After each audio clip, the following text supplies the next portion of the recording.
Hey, two of you. So we're back from the Alberta Expo, and I wanted to do a quick video on a simplified 12-volt system.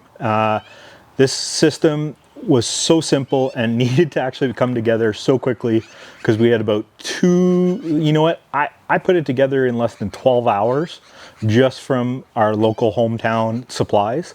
Was it kind of cost effective? Not really. Could I've Amazon things that would have came 2 to 3 days later and have been slightly cheaper? Yeah. But this is all stuff that I found local that was able to power the HCalory diesel heater, and it was through weather that obviously seen our shorts for the rain and the clouds and things like that. So it definitely held strong, this 12-volt setup. And the other key thing is it fit back in here.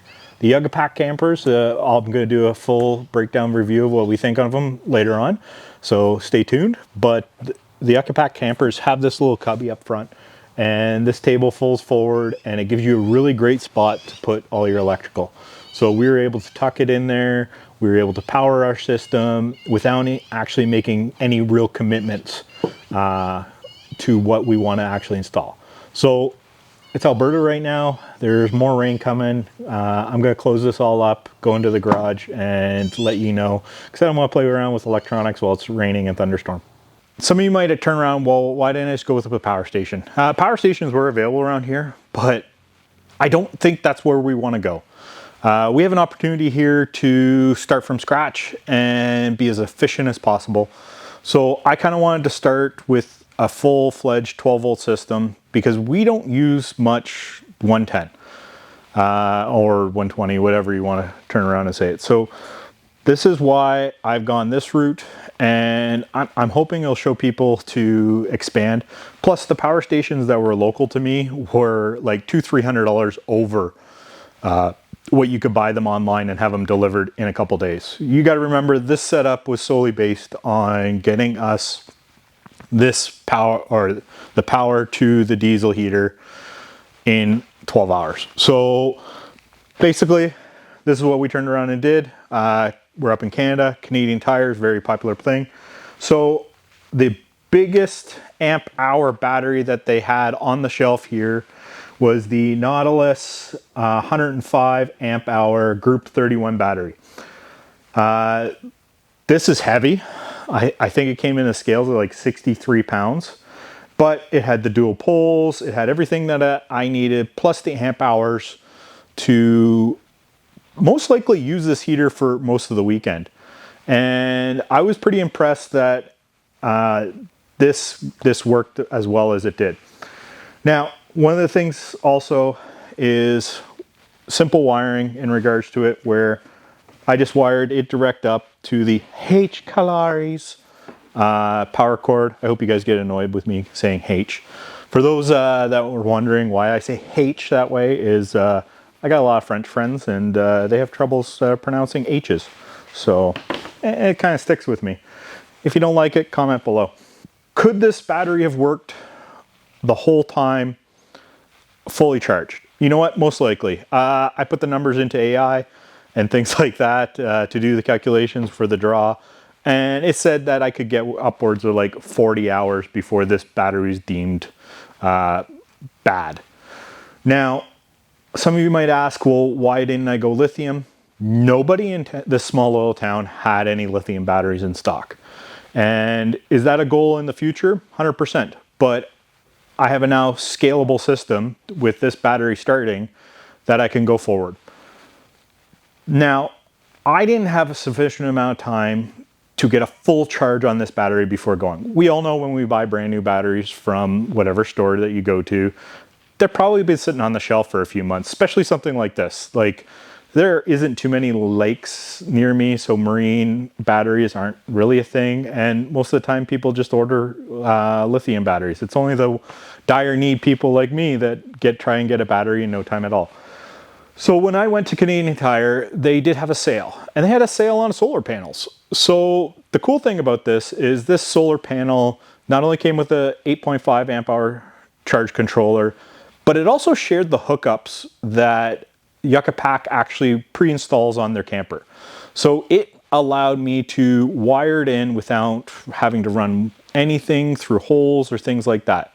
So again, it allowed me to get power without committing.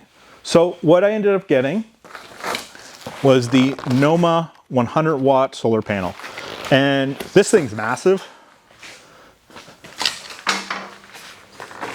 As you can see here, comes with a nice little stand out the back. So all we had to do is take this wire with the pre-terminated end, plug it into the Yucca-Pac. We wired up the terminals on the other side of it so that it actually had the same controller. So this came with an 8-foot extension, and I sacrificed it so that on the other side of the Yucca-Pac, I could wire it in and just have this clip in, clip out. So again, it's kind of future-proof, and it wired up to this. Now this is a rudimentary charge controller, but it has green, yellow, and red lights. Red lights mean you reverse the polarity.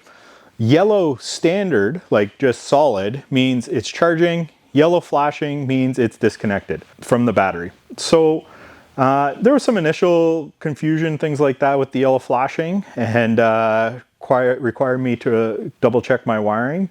But for the most aspect, it worked. This setup is super simplistic. And the key thing that I wanted to kind of highlight on is the cost. So the solar panel with the charge controller was $179.99 on sale. Normally, I think I saved $120. So right then and there, that's pretty good. I know you might be able to find something again on Amazon, probably a bit better, but it's still a 100 watt solar panel with a charge controller. The key expenditure that I did here was this battery at $419. That includes the $20 deposit. So I'll find an old battery around here and turn it back in. But this is kind of expensive. And that's where I was just kind of boxed into a corner. Can you get a 100 amp hour lithium battery on Amazon for $298? You sure can. But I couldn't do that right now, and it wasn't going to arrive in time. So this worked. This setup here ran this diesel heater for 26 hours straight. I can't complain at that. The unfortunate thing is due to this charge controller being what it is, and no real technology aspects in this system, I don't know how much amp hours or wattage it ended up using. But what I can tell you is the 1 hour of sunlight that we received while we were at the Alberta Expo, the charge controller lit up green. So that tells me, at least through this system, that it has a fully charged battery. So I can't tell you anything more than that. But this was super simple. Other than the cost of the battery, remember I'm up in Canada too. I bet you guys could probably find something cheaper down in the States local. This is fairly cheap, and this powered this. So all in all, I put heat into that truck camper for, we're talking $629 plus $7 worth of connections plus $210 for the heater. So you're under $900 and you had heat in a truck camper that lasted all weekend. I think this is extremely amazing. And this is why I wanted to highlight it, because it's super simple setup. It worked, and we're gonna try it out and see how long it works. So comment below on how long you think this setup will last and what we should do next. I think I wanna try and get a better charge controller on this, something that's a little more future-proof. So comment below what you think a good charge controller would be.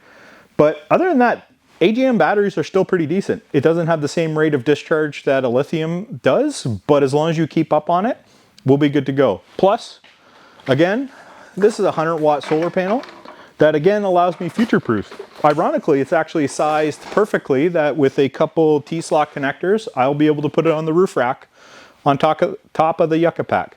But again, I don't really drill holes in the roof, so comment below on how I should turn around and wire it. I hope this video enlightening to you guys. There's definitely more to follow. We will wire up lights and things like that. We're not going to run a fridge yet. And stay tuned as we start building out the Yucca-Pac and we get a video of the full reveal of what a Yucca-Pac is for those that don't know. So hope you enjoyed this video. Like, subscribe, and we'll see you out on the trails.